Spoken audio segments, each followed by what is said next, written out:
and state council, and let me tell you, in everything that I do in 4-H, public speaking is involved in some way, shape, or form. Hey y'all, I'm Callie Welty. I'm from New Johnson County 4-H as well. I'm currently serving as a District 8 Vice Chairman.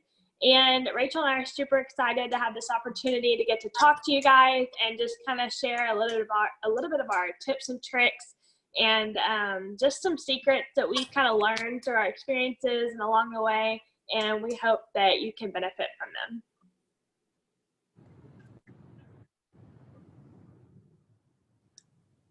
So something that Callie and I both use when we do public speaking, when we prepare our speeches, things like that, we use the 4 Ps. So the 4 Ps are plan, prepare, practice, and present, and that's going to be kind of the outline of our program today for you.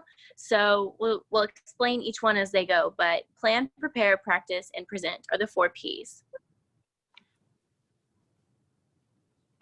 So the first P is plan. And so this is when you pick your topic and you need to find something that you're passionate about, something you like, something that maybe you're interested in, and maybe not choose something that's the most popular topic right now. That can be hard to try to find something unique that not a lot of people have.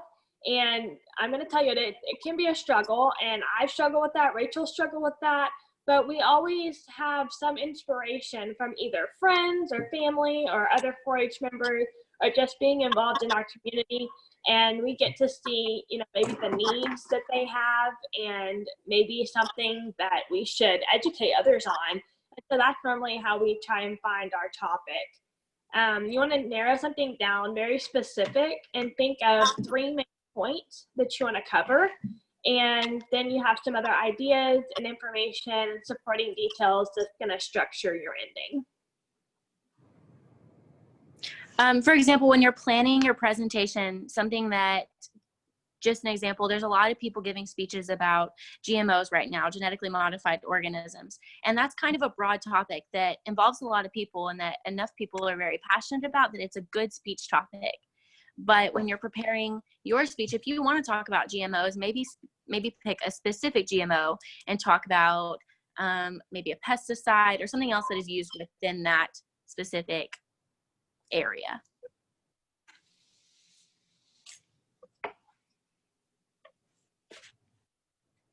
The next P is prepare. So what you want to do with once you find your topic and you're going to make it into a speech or into a presentation, the first thing you need to do is create an outline. Something that I like to do with my speeches when I'm creating an outline is I think of a cool intro. Sometimes those come first, sometimes they come last, kind of just whatever comes at you when it comes. But you think about what you want to talk about within your specific topic. And again, like Callie said, you pick 3 main points, and those are going to be your body paragraphs or the specific things that you talk about within your speech. That's the meat of your speech. And then once you get your outline, you can add specifics and details to your outline, to your body paragraphs. When you get ideas, sometimes it's best to just kind of throw them in there somewhere. And then once you do that, you can refine and perfect. So after you add meat to your outline, you add your sentences, your details, you can read it and figure out what you like, what you don't like. If something needs to be rearranged somewhere, say a sentence that you threw in there belongs to a different paragraph, you can rearrange it and put it where it needs to go.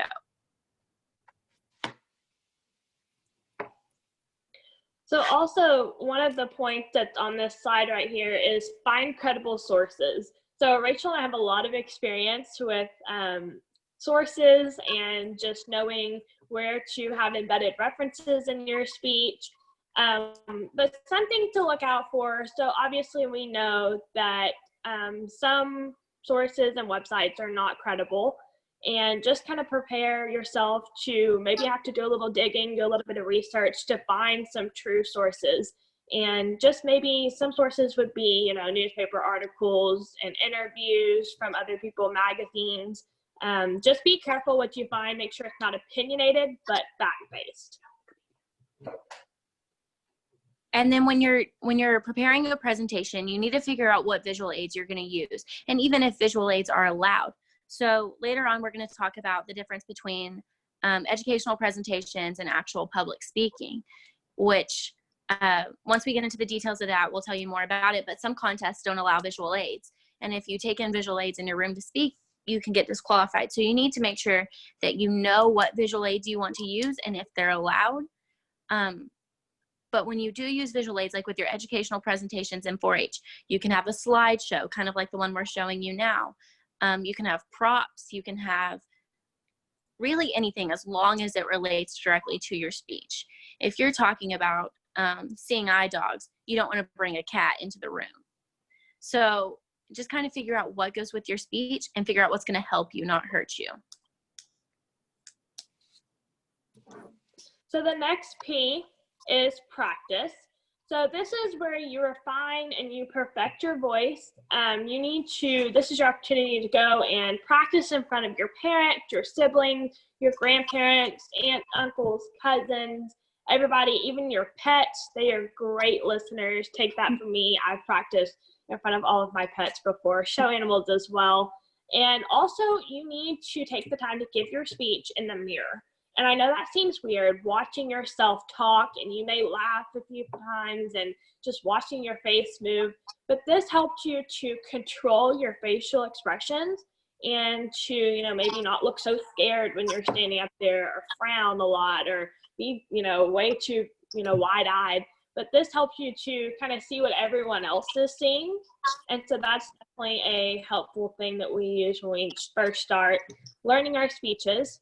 And then next will be to plan your movement and gestures. So if you walk, which some of you younger members may not do that yet, and that's okay. That comes with time and experience and the more comfortable you get. And so we typically walk, me and Rachel walk, because we are older members and we have risen up to that challenge to walk and speak and do hand gestures all at the same time. But don't freak yourself out if you're not ready for that. That's okay.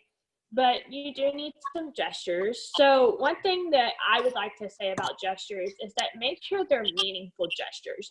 Don't just have a gesture in there just because, but you want to emphasize the words you're talking about and really make a point to your audience that, like, you need to remember this, so I'm making a hand gesture. But don't just be hand gestures all the time just because, it can be a nervous habit. So that's something you definitely want to watch out for. Rachel, do you have anything to add on that section? Yes. Also, when you're walking around the room, people talk about maybe a triangle. I know Callie talks with a triangle most times. I don't. I kind of just go left and right, which it's personal preference. It's what you want to do. But when you are walking and you're using your hands, that's all really good. But when you're not, it's really good to always have your hands by your side. You don't want to clutch them in front of your stomach or up at your chest. And sometimes that's kind of just a nervous tact or kind of an instinct where to put your hands. But people pop their fingers when they're clutching their hands, and then they sometimes play with their hair whenever they hold their hands up. So try to remember, when you're not using your hands for a hand gesture, to keep it down by your side. That's going to take the audience's attention away from your hands and more to you when you're actually speaking, rather than playing and fidgeting when they're not. So something that I use to follow up what Rachel said is, if I'm keeping my hands straight by my side with my palms flat on my thighs, I pretend that there's glue on my hand. And then until I need to use my hands, do not move them. And then something I did when I was younger, so maybe some of you younger girls, you can do this. I used to say I had a roll of pennies in my hands, and I would kind of curl my hand and straight by my side. So either one of those works perfectly, but just try not to be too distracting with your hands and just kind of have, useless gestures. I think that's key. Next, it says perfect your timing and your speed. So you don't want to speak too fast. You don't want to speak too slow where you're kind of waiting for it. But I think of, when I'm practicing my speech, when I speak, I think of, okay, I'm a kindergarten teacher and I'm teaching my class my speech. So when you think about how slow a kindergarten teacher speaks, that's how slow you need to speak, so that your audience can hear what you're saying, understand it, process it, and just kind of let it soak in. because your brain is going super fast and your mouth is going super fast because you may be a little bit nervous or super excited to tell us everything. But you got to remember, we're kind of slow over here on the other side. So we need to calm down and just take a breath and just speak slowly so that we can get every single word that you're saying. Another thing with your timing and speed is to know your time restraints. So a lot of speeches are either 5 to 7 minutes or 6 to 8. So you need to, give your speech with a timer. Figure out where you are in that time range to know how fast you need to talk. But if you're at an 8-minute max and you're giving a 9-minute speech and you're talking really, really fast, maybe it's time to cut some content out of your speech rather than just rambling as fast as you possibly can in order to get it under 8 minutes. Another thing with that is talking in the mirror. When you talk in the mirror, it helps you speak slowly because you're really watching yourself. You're watching every single move that your face makes. So it helps you slow down your speech. And it also helps you with the pronunciation of your words. So I know that somebody had a question about how do they pronounce words better. When you speak into a mirror, it helps you slow it down and you can really understand, what you're trying to say rather than all of your words slurring together. And another thing for the pronunciation question, something that I had to do when I had braces, it was super, super hard for me to pronounce words clearly and to, over enunciate. That's my biggest thing, over enunciate words.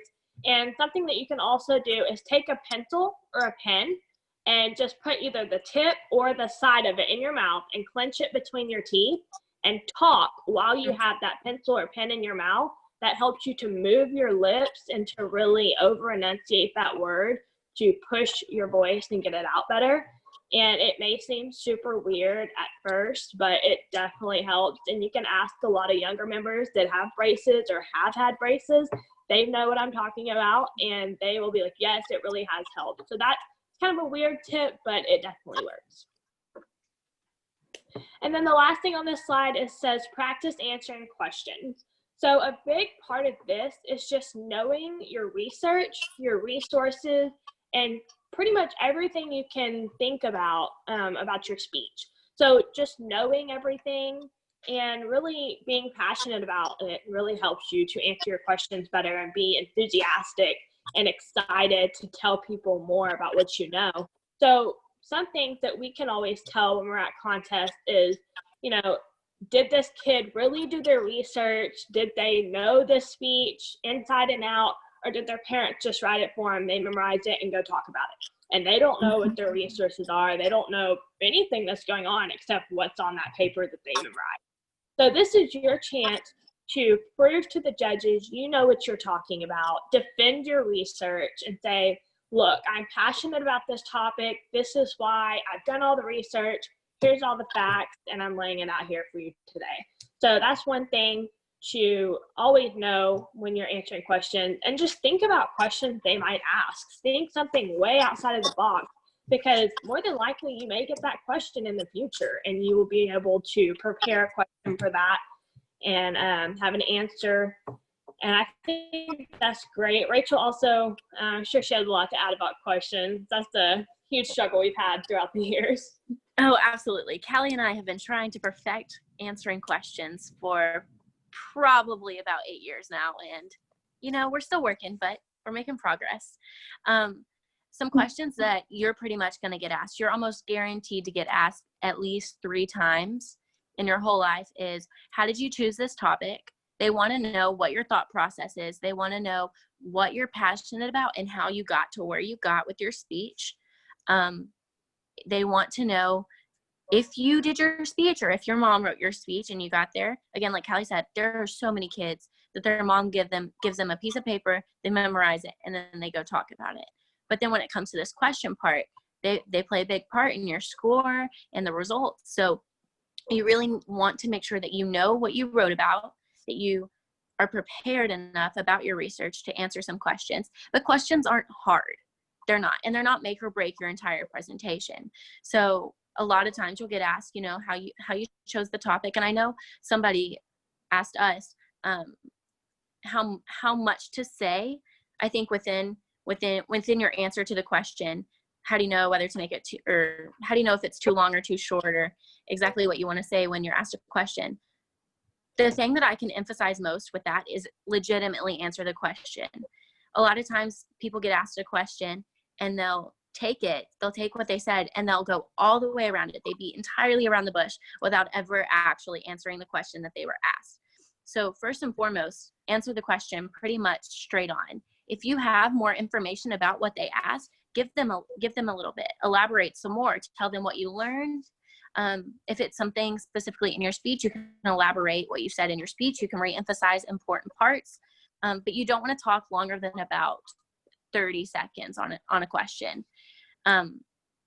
Again, 30 seconds is forever when you're in that room talking to a judge. So I think somewhere, yeah.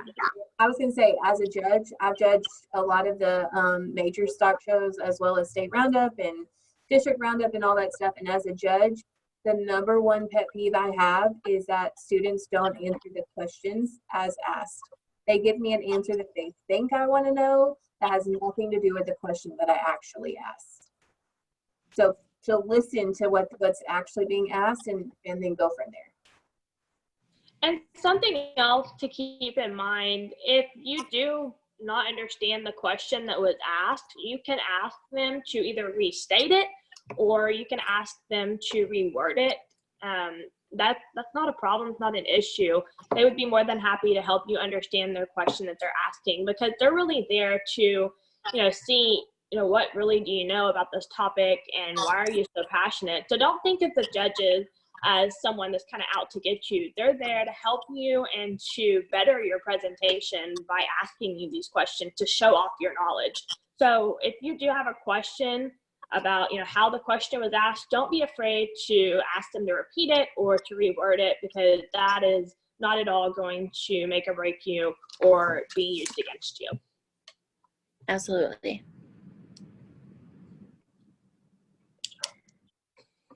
And then the final P we have in our presentation is present. And this is a really important P, believe it or not. I know your speech is the meat of your presentation, but again, how you look and how you act is ultimately a very deciding factor. So what do you wear when you're giving a presentation? It really depends on what your speech is, and what you're talking about and who you're talking to, who your audience is. So pretty much, guys, you need to wear a blazer, collared shirt, slacks, nice dress shoes, probably a tie if that's what you're comfortable with. Girls, skirts with pantyhose, slacks, same thing, blazers, nice blouses. Don't go too heavy on your makeup, or don't wear too wild of earrings. Make sure your hair is out of your face but still professional and clean looking. Nails are a really big thing with girls our age. You don't want them to be too long. You don't want them to have super bright colors. You need to be as natural and poised as possible. Callie, do you want to talk about the emergency kit? I know you've got a great one. Yes. So if you know me, you know that I always have what we call the public speaking bag. And that is just full of things you will need on your days of public speaking. So number one, first and foremost, you have to have water. That is huge. Rachel can attest to that. We drink lots of water while we're there just to keep our voice crisp and clear and to sound very professional and ready to go. Another thing that I have is a lint roller. And a lot of people, that may slip their mind, but if you sit down and maybe you have some lint or something on your skirt or your pants, you're going to want to get that off, because to me, I focus on little details with speeches and when people are presenting. And if my eye is drawn to something distracting, I'm probably going to stare at it the whole time and not be listening. So you want to be perfectly prepared yourself and where they're focused on your speech and not, a problem with your outfit. Another thing we have is gum. I use the Mentos gum. It's kind of a spearmint flavor, and it really opens you up and it makes you sound very clear. I know there's a lot of allergies that go around during the fall and the spring seasons of speaking. And so we've talked to so many other speakers. That's been my kind of secret weapon that I use there. And some Gatorade, snacks, and different things that are going to keep you energized throughout the day. If you need a little bit of coffee, that's fine. Get your energy level up, whatever you can do. But definitely, I agree with what Rachel said on the nails. Go as neutral as possible. It's very distracting to sit there and watch somebody with, hot pink or neon nails and just sit there and you're like, oh my goodness, and they're making all these hand motions and it's very distracting. But an emergency kit can be anything with, safety pins, tape, anything, bobby pins, hair ties, hairspray for the girls. That's huge for me. If you need some lip gloss, some lipstick, whatever you need there. Guys, if y'all need some cologne, girls, some perfume, deodorant, whatever it is, baby wipes, pretty much anything you can think of. If you think you might need it, go ahead and pack it because there's a possibility that you could probably use it. So what do you do right before the competition starts? For me personally, I know this is a fact, and your teachers in high school are going to tell you this. You're not going to learn the content of anything more than about 24 hours before you do it. So like your speech, you're not going to know your speech any better than you do about 24 hours before you present it. When you have a test in high school, you're not going to know the content on the test more than about the night before. So with that in mind, I still pace in the hallway of the speech contest, and I give my speech to the wall, to the mirror, to my mom, to a plant, pretty much anywhere. I give my speech probably about 5 times before I actually give it in the room of judges. So I think that's something that I do right before I go. I always take a drink of water because Lord knows my throat's dry. I'm nervous as can be. Take a good drink of water. Take a deep breath after you've given your speech about 100 times in the hallway. Walk in the room and own it. That's what you do right before your competition. And I think what Rachel said, that is spot on. I do pace, and I'm a big socializer. I like to talk to a lot of people, whether it be the room manager who's sitting there waiting to tell me to go in, or just, anybody that's standing around. And, you may be a socializer too, and that may help take your nerves away to kind of talk to somebody and kind of get your mind off the competition right before walking in.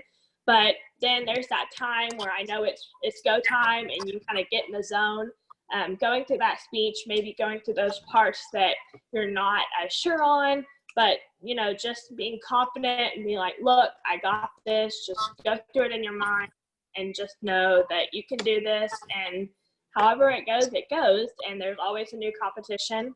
And to not be scared, this is your speech. This is your time to shine, your time to own that room.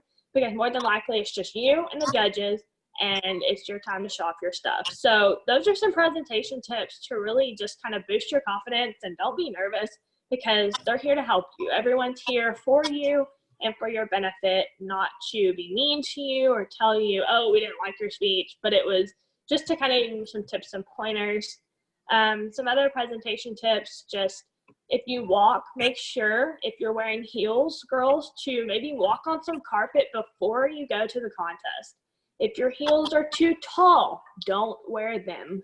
If you cannot walk in heels, do not wear them. Wear flats, because we've seen it time and time again where they're not thinking and they're just walking fast and they trip, or, they almost break their ankle or whatever. But you want something in your outfit that's not going to be distracting, not something you have to worry about, something you're comfortable in, and that'll give you the ultimate amount of confidence, just knowing that you're prepared, as well as your dress and your speech. Anything else, Rachel? Yes. When you walk into a room, just in terms of presentation, when you walk into a room, like Kelly said, most times it's going to be just you and the judges. You might have an audience of moms, but again, there are moms that are listening to their kid just like they are you. So more often than not, it's going to be you and 3 people you've never met in your life. So when you walk into that room, you want to stand about 5 feet apart from them. About 5 feet away is a really good distance, and you want to talk loud enough to fill the room, but you don't want to be screaming at them. So if you get much closer than about 5 feet, you're going to be in their face, and they're going to be like, whoa, take a step back. My eardrums are busted. But when you do walk in that room, I always do this, and I over-exaggerate it every single time, but it just helps me. I lift my shoulders up, take them back, set them down. And what that does is it helps my posture, helps me stay very poised, and it makes me look so much more confident than I'm feeling. So if you walk in that room like you're nervous and it's the first time you've ever given a speech in your life, they're going to be able to sense it. But if you walk in that room like it's your contest to lose, more often than not, you're probably going to do pretty well. So just be as confident as possible. Again, this is just you telling people about something that you're passionate about. And when they give you criticism, it's only constructive. They're not trying to be mean. They're not trying to get down on your dreams. They're telling you what you can do to make yourself a better speaker. And like Jana just said in the chat box, she just said a livestock judging voice. That's being confident. If you've ever heard a judge give reasons, he's always very sure why he placed this class of animals the way he did, and he's going to tell you why he thinks so, and you may not agree, but that's the way that it's going to be for this class today. And so that's a really great tip. I really like that, to say, you know, the livestock judging voice, and be confident and just, you know, give it your all, because, you know, you don't want to be like so confident that you're showing off to everybody and being cocky and you're like, oh, look, like I got this, I'm gonna win. But just have that self-confidence to know I did the research, I did the work, I put in the hours, and it's my turn to kind of show you what I've got. So definitely confidence is huge in presentation. Absolutely. Anything else?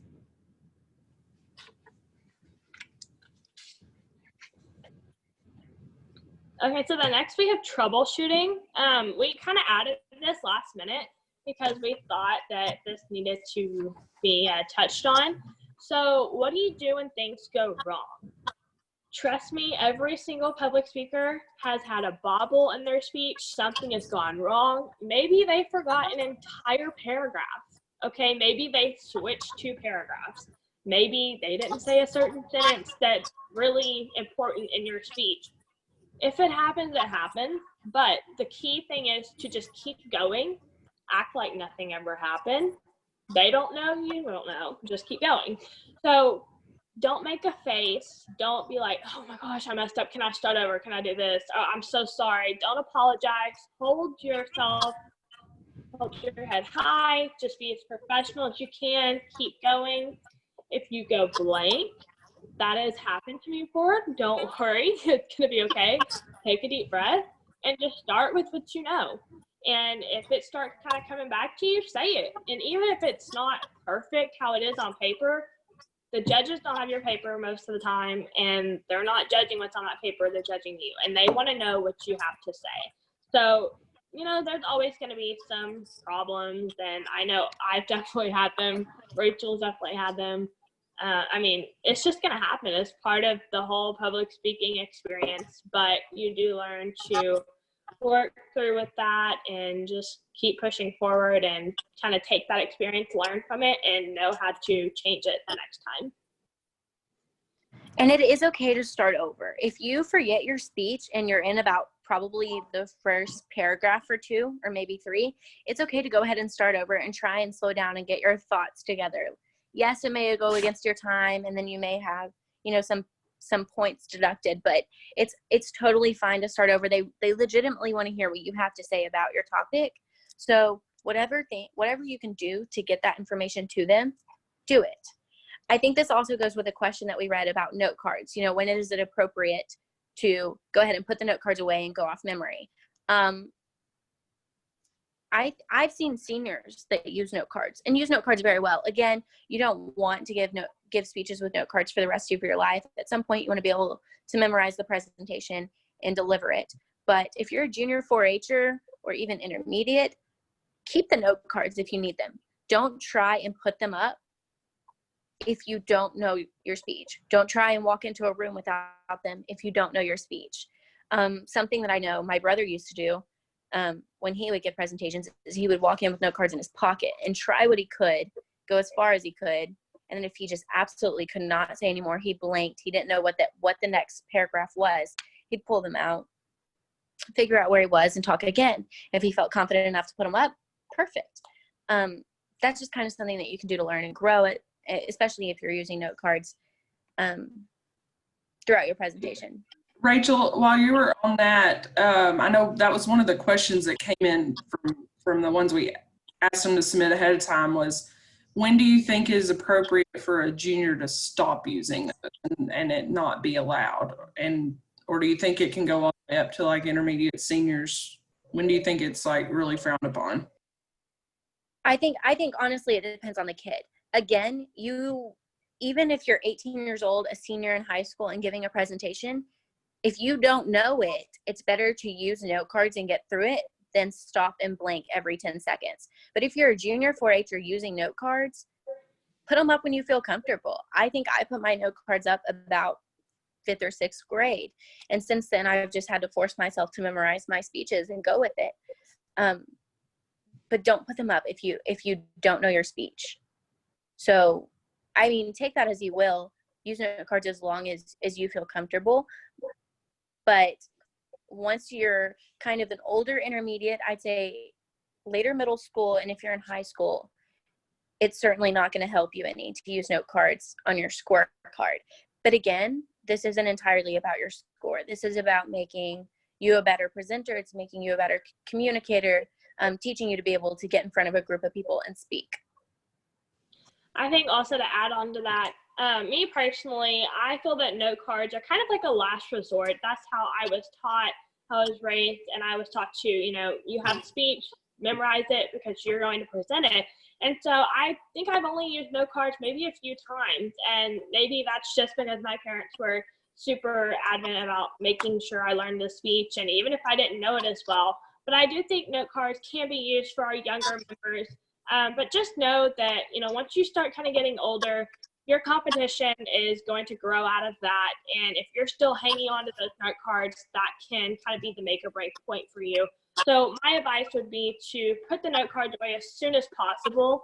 One thing that I do to help memorization is I take my speech while I'm reading it on my paper and I record it into my phone, iPad, whatever it is. You can use your parents' phones, ask for their permission, and just say it in the voice that you're going to present it in, at the speed you're going to say it, and then maybe put in some headphones and just sit there and listen to yourself say it over and over, and you're reading it at the same time. So that way you're able to hit all different parts of the brain, and it helps you to memorize things faster.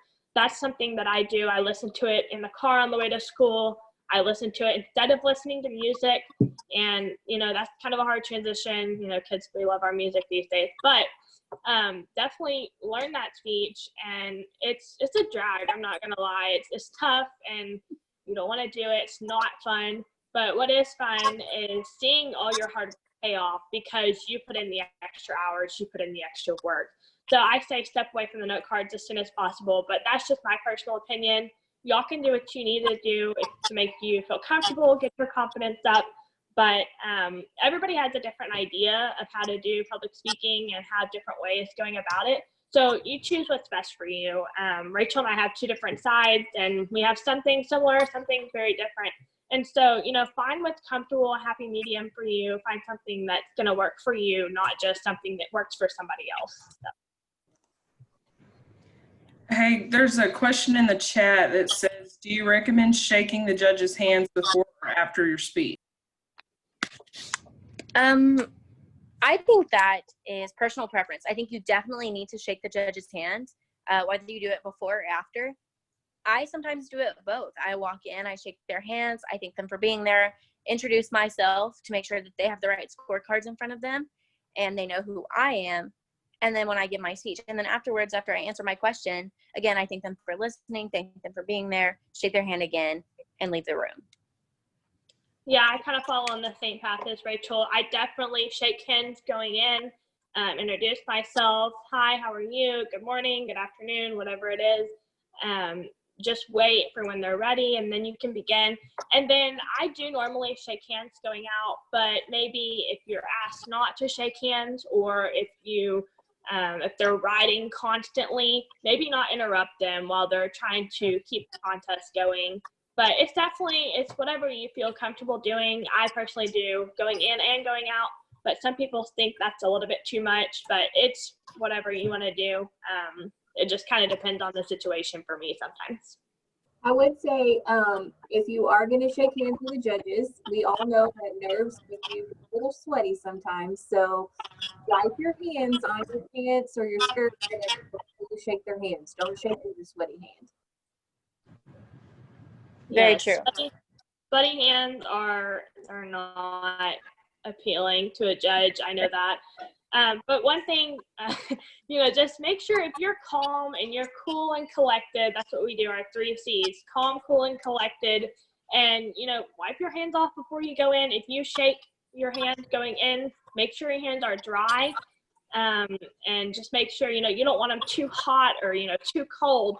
But just kind of, if you're calm, then normally your hands they're going to be fine. But if you find yourself in a super nerve-wracking situation, definitely just breathe and try not to sweat because it'll be okay. So I just wanted to say one thing real fast. I know you have a couple of other questions in the chat box. We're not ignoring you. We will get to those at the end. Those just require a little bit more explanation from the girls. So much what we were talking about right that second. So we'll come back to those in just a minute. So Yolanda and Emily, sit tight for 1 second and we'll come back to those.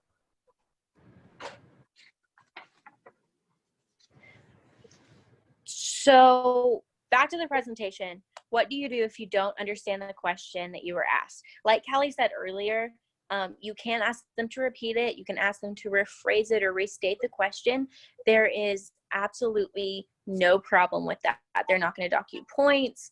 The best thing you can do is to ask them to repeat it rather than trying to answer what you think you heard or what you think the judges want to hear. Like Megan said earlier, the worst thing for you to do is not answer the question that you were asked, to give them information completely unrelated to what they want to know. So go ahead and ask them. It's not going to hurt you. It's not going to hurt them. It's not going to hurt your score.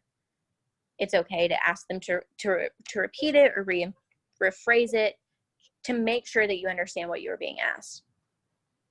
Another thing, if they ask a question that you have absolutely no idea the answer, you can either ask them, rephrase it. And one thing that I've done, if I have no idea what the answer is, I can tell you, well, I don't exactly know the answer to this question, but here's what I know around this topic and related to that. And it shows that you're trying, it shows that you have some knowledge of that background and the topic, and you're trying to piece something together, but you don't know exactly what they're looking for, but give them a little bit of knowledge that you do know. And that is very helpful to just kind of show them like, okay, look, they know what they're talking about. Not specifically this, but they have tried and they didn't just say, oh, I don't know, and just kind of gave up there. So I think that's important to show your knowledge, and even if you have no idea the answer to the question. And then once you get that question that you don't have a clue what the answer is, it gives you something else to research. It gives you something to learn. It might help you with your speech. You might want to put it in your speech. If at the very least you have more information to where if you ever get asked that question again or a question like it, you have it and you can nail it.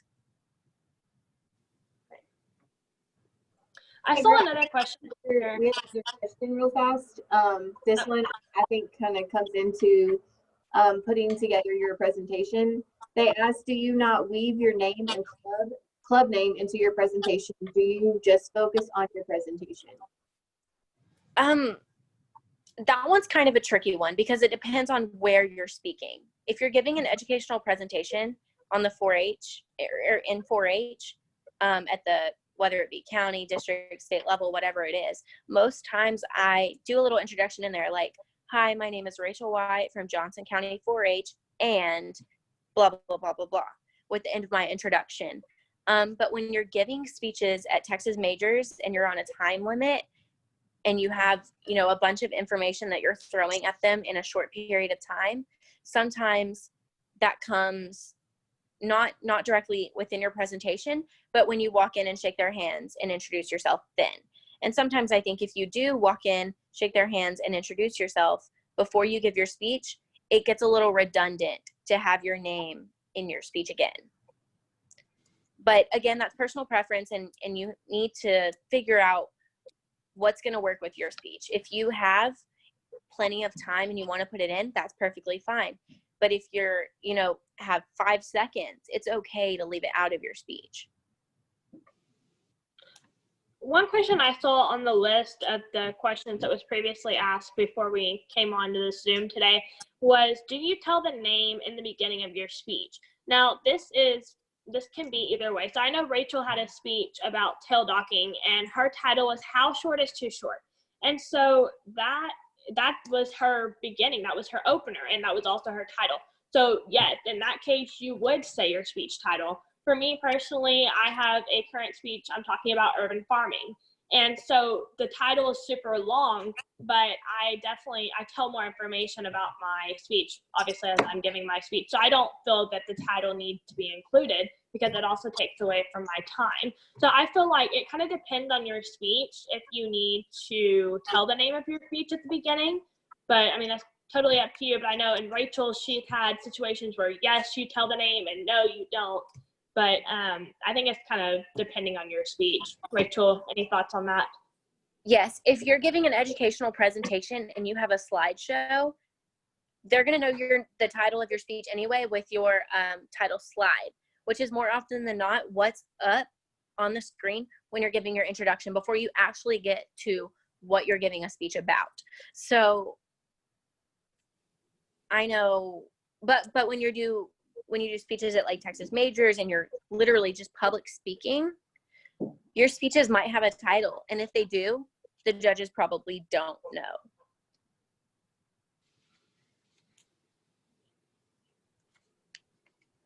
So there's a lot of opportunities for you to be involved in public speaking. I know that I've been mentioning a lot, I guess, educational presentations and just public speaking, and there is a difference. So when you do, I guess, at Roundup and club presentations and things like that, you're doing more of the educational presentation situation. But then when you have fall majors and spring majors, it's just you talking to 3 people. You have nothing else with you. Callie, you want to elaborate a little bit? Yes, so as you can see over here, it has the fall and spring majors. So those are all the major livestock shows that Rachel and I compete at. There's thousands of kids across the state of Texas that do this as well. I think that's a great starting point to kind of get your feet wet and to kind of figure out the contest, know what's expected of you. And honestly, you meet a ton of friends, and it's really fun to go from contest to contest and get to see people you know. And I think also County Roundup District and Texas 4-H. So there is the educational presentations like Rachel was talking about, but there's also, you can do a speech, just a regular speech like you would do at the major contest. So that's what I compete in. Rachel does educational presentations. So we have, 2 different sides that you can do at Roundup.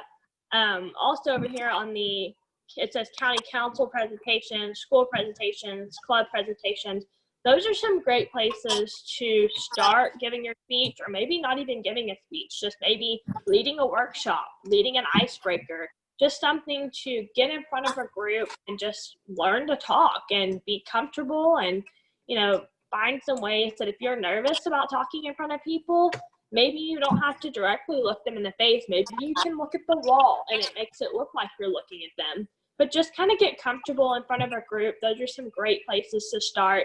You can go to Toastmasters, go to some Rotary clubs.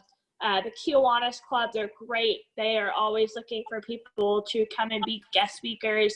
That was a great experience for me. They're all super nice, and they just want to hear what the future generation, is talking about, what they're passionate about. And I think those are some great things. So maybe start small and then kind of work your way up to some bigger contests. Don't just, throw yourself in there into the fire unless you're just that type of person. But I think that's a lot of great opportunities that we have here in 4-H to get to speak in front of large groups and things like that. In a minute, Callie and I will go into some of the details of the Texas majors for public speaking. But something that I think I've been asked 100 times, and I know it's on the questions that people ask beforehand, and I'm pretty sure it's going to show up in the chat box at some point, is do you write a new speech every single time? Or how often do you write a new speech? Or whatever the question is about when you need to quit on a speech. That again is personal preference. I've given multiple speeches in my 4-H career, but but the one that I've given most recently at the Texas Majors and at State Roundup, I gave for 2 years. And then Callie mentioned my tail docking speech earlier. That was the first speech I ever gave in 4-H when I was in 6th grade. I gave that one for probably 3 years. It's personal preference on when you think you need to move on. If you get bored with your topic and you're just not passionate about it anymore, write something about what you're passionate about now. But a thing that I want to mention about that is my most recent speech, I talked about public perception in agriculture industries. So I gave that speech at every single Texas major as a public speaking, or I guess just public speaking, just a speech, me talking to some judges. But I also gave it as an educational presentation at State Roundup and District Roundup and County Roundup. I just added a slideshow. But I also could have done the same thing with that same speech and given it in the public speaking category like Callie did, again, where it's just talking.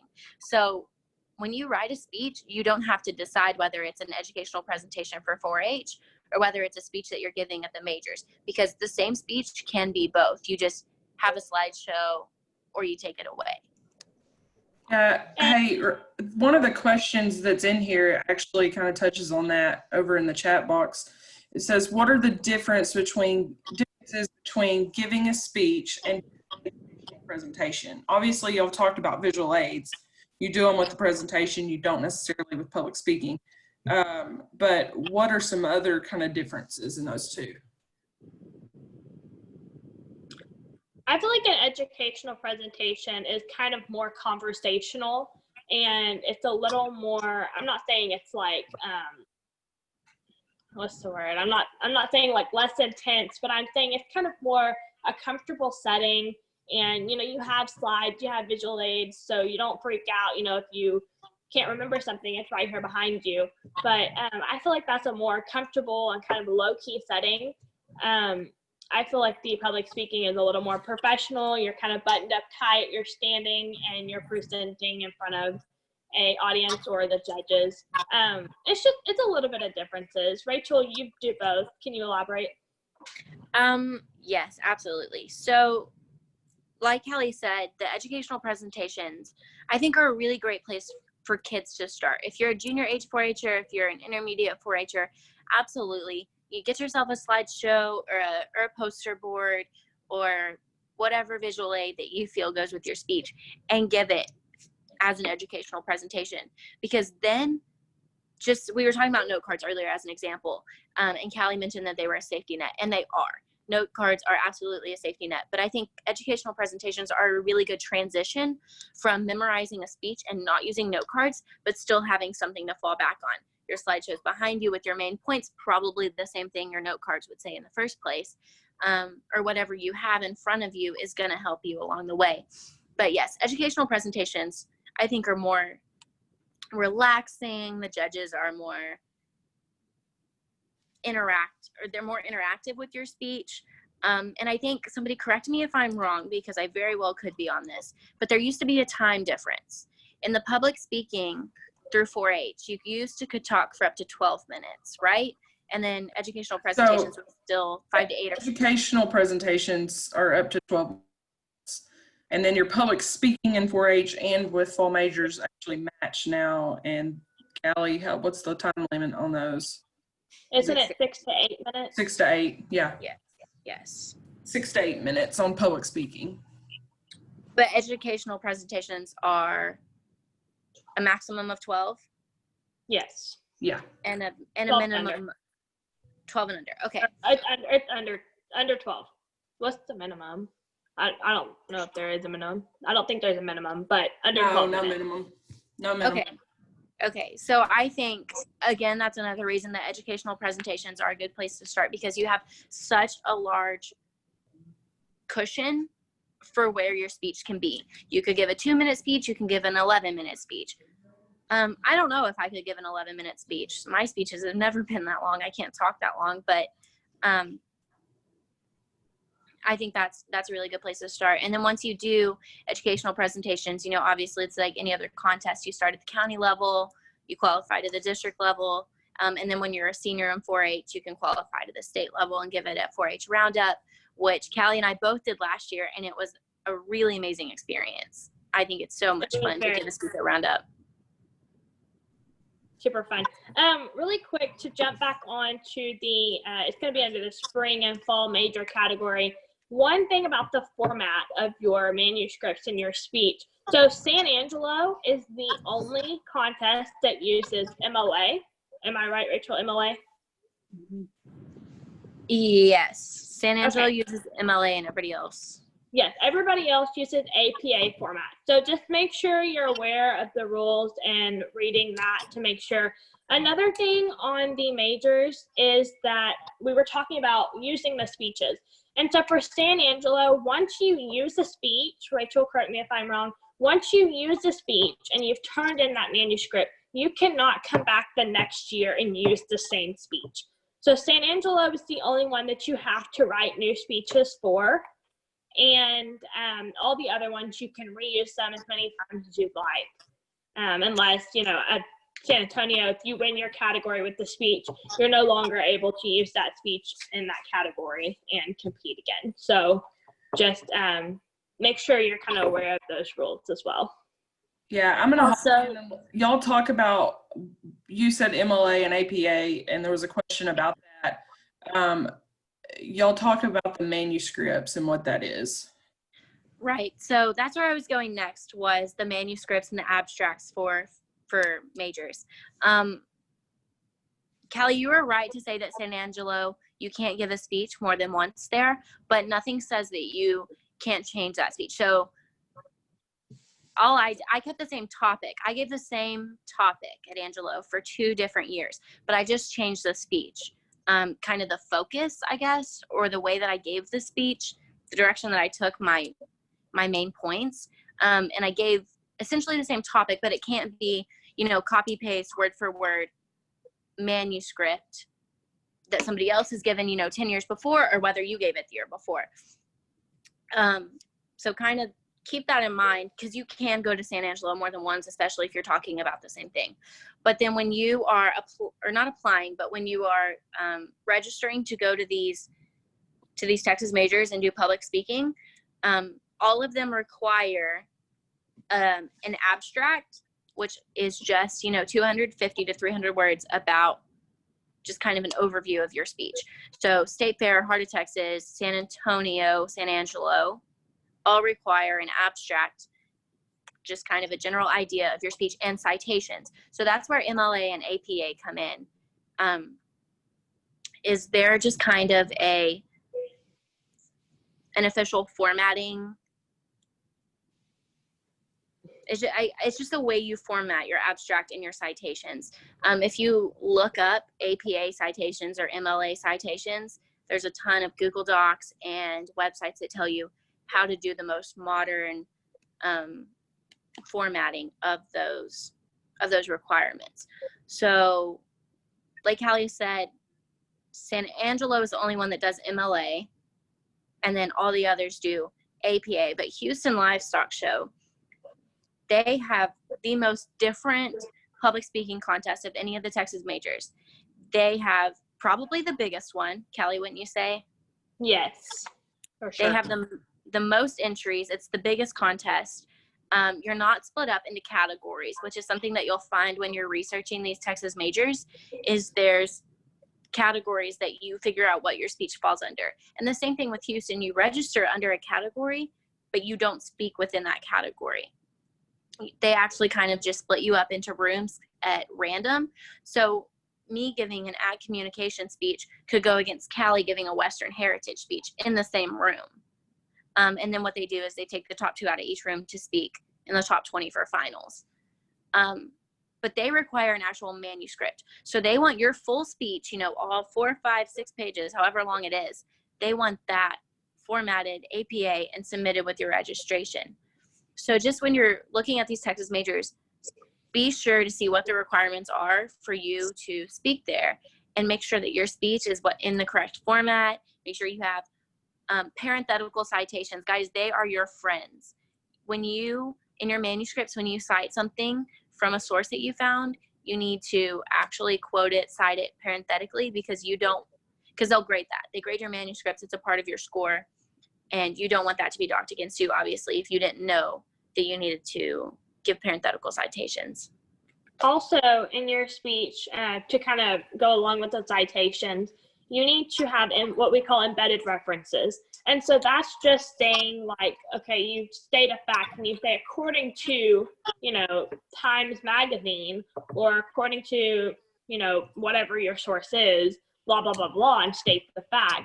And that's just showing that you do have a credible source for that information.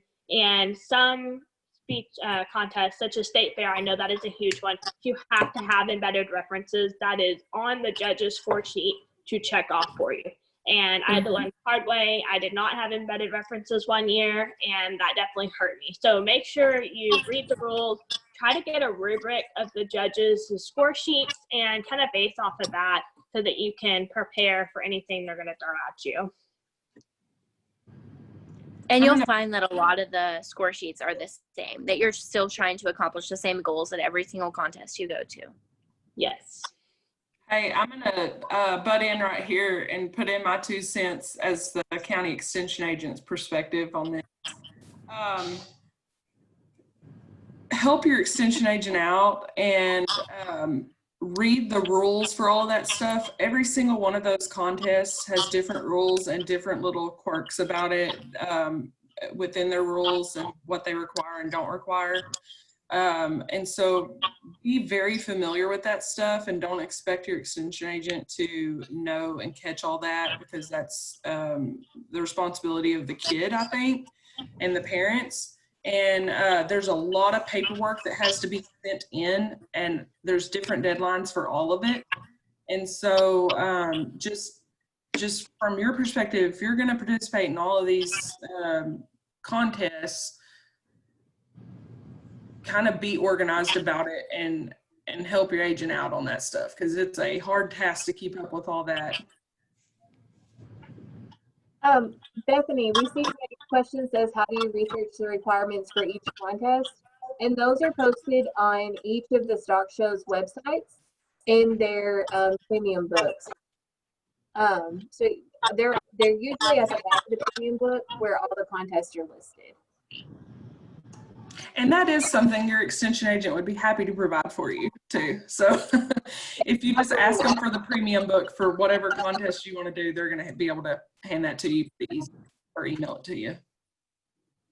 I think we're getting ready to try to wrap up. We did have one question earlier that we haven't addressed yet, and it says, what if you can talk more intelligently and passionately about not a non-agriculture topic, but all the contests to enter are ag related? That's a really good question.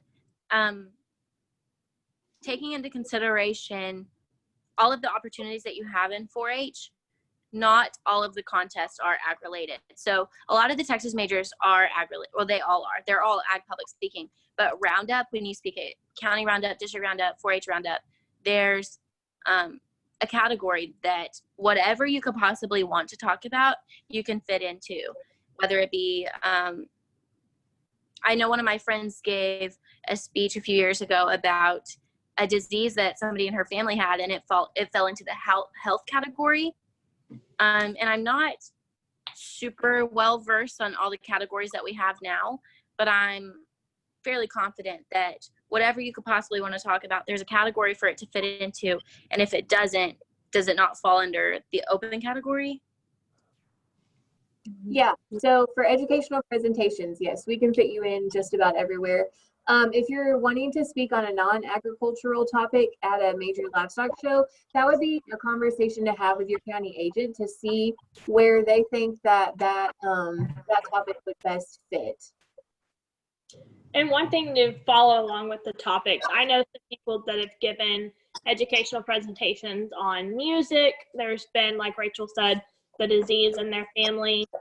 There's been things about pollution. I know a girl from Joshua that gives a really good speech on the pollution and finding ways to solve that. There's, I mean, pretty much like you said, anything you can imagine. If you want to talk about occupations, you know, talk about dogs. I mean, anything. There's a category for you, and we can fit you in that for sure. Callie and I know some people who can give a speech on dinosaurs. We know Yes. somebody who can give a speech about drones, robotics, all kinds There's of things. some wind energy speeches. There's crazy things out there. And so, I mean, pretty much seriously, anything you can think of, it's there. If you want to go the fashion route, I mean, anything, it's there. Absolutely.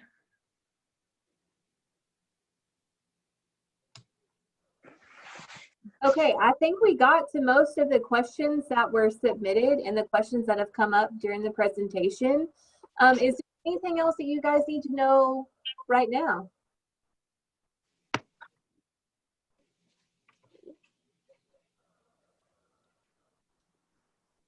Okay, well, we will be sending out the slideshow and the link to this Zoom call so that you can go back and listen to it again. I'm not trying to cut Rachel and Callie off, but these girls are very passionate about this topic and could talk for many, many more hours about it. And so we're so appreciative of you guys taking time out of your schedules to do this for us and to share your wealth of knowledge, because you guys are for sure the experts. And so we're real thankful that you did that for us. So if you guys have no more questions, like I said, we'll send this out. It will probably be first thing tomorrow when I get it sent out to you. It takes a little bit for the call to download. So we will send that out then. And with that, we'll say thanks, guys, for attending, and thanks, Rachel and Callie, for presenting. You guys are awesome. Of course. Thank you guys so much. It's been Thank such a pleasure to be able to talk to you, and we were super excited to get to do this today. So thank y'all for joining.